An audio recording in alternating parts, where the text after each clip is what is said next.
Pandesara surveillance police દ્વારા મોટી માત્રામાં વિદેશી દારૂ ભરેલી 4 વ્હીલ ગાડી પકડી પાડવામાં સફળતા મળી છે. સુરતની પાંડેસરા પોલીસ દ્વારા ભારતીય બનાવટની વિદેશી દારૂની બિયરની બોટલો, ટીન નંગ 1402 સાથે 4 વ્હીલ ગાડી તથા 4 મોબાઈલ ફોન મળી ₹15,14,213 ની મત્તાનો મુદ્દામાલ પકડી પાડવામાં મોટી સફળતા પ્રાપ્ત કરી છે. પાંડેસરા પોલીસમાં ફરજ બજાવતા હેડ કોન્સ્ટેબલ હરદીપસિંહ પ્રદ્યુમનસિંહ તથા પોલીસ કોન્સ્ટેબલ હરીશભાઈ ચેસંગભાઈ તથા પોલીસ કોન્સ્ટેબલ વિપુલભાઈ રાજાભાઈ તથા પોલીસ કોન્સ્ટેબલ પરબતસિંહ જયુભા દ્વારા આ વિદેશી દારૂનો જથ્થો પકડી પાડ્યો હતો. પાંડેસરા ખાતે આવેલ બમરોલી ગામ ટેકરી ફળિયું કેતનભાઈ ઠાકોરભાઈ પટેલના ઘરમાંથી ભારતીય બનાવટની અલગ અલગ બિયરની બોટલો, ટીન નંગ 1402 જેની કિંમત ₹3,48,213 તથા એક 4 વ્હીલર ગાડી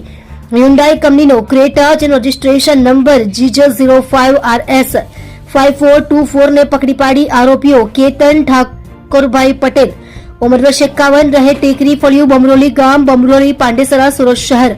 હર્ષ મહેશકુમાર જવર ઉંમર વર્ષ 22 રહેવાસી C414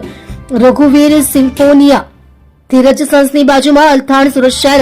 વિષ્ણુ દેવેન્દ્ર મહેશ્વરી ઉંમર વર્ષ 22 રહે C414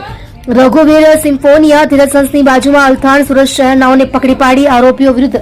કાયદેસરની કાર્યવાહી કરી પાંડેસરા પોલીસ દ્વારા વધુ તપાસ હાથ ધરી છે.